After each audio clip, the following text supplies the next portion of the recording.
SIR form জমা দেওয়াকে ঘিরে সাম্প্রতিক সময়ে নানা উদ্বেগ ও টেনশনের কথা শোনা গিয়েছে। ফর্ম জমা দেওয়ার আগে বা পরে মানুষের মৃত্যু বিভিন্ন সময় সংবাদ শিরোনামে উঠে এসেছে। এই ধরনের খবর সাধারণ মানুষের মধ্যে ভয় ও বিভ্রান্তি তৈরি করছে। তবে এই দাবিগুলোর পেছনে সুনির্দিষ্ট তথ্য ও যাচাইযোগ্য প্রমাণ থাকা জরুরি। আবেগের বশে কোনো সিদ্ধান্তে পৌঁছানো বা গুজব ছড়ানো সমাজের জন্য ক্ষতিকর হতে পারে।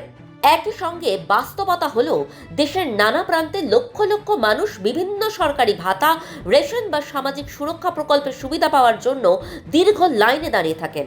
সেখানে অসুস্থ হওয়া, অতিরিক্ত ভিড় বা শারীরিক কষ্টের ঘটনা খুব কমই আলোচনায় আসে। অর্থাৎ প্রয়োজন ও প্রত্যাশার জায়গা থেকে মানুষ অনেক কষ্ট স্বীকার করতেও পিছপা হন না। এখানে মূল প্রশ্ন ভয় নয়, বরং সচেতনতা। জনগণের বোঝা উচিত কোন বিষয়টি ব্যক্তিগত স্বার্থের বাইরে গিয়ে দেশের প্রশাসনিক স্বচ্ছতা, সামাজিক শৃঙ্খলা এবং দীর্ঘমেয়াদী কল্যাণের সঙ্গে যুক্ত। তথ্য যাচাই করে আতঙ্ক নয়, যুক্তি ও দায়িত্ববোধের ভিত্তিতেই মত গঠন করা এবং সিদ্ধান্ত নেওয়াই সমাজ ও দেশের জন্য সত্যিকারের মঙ্গল বয়ে আনতে পারে।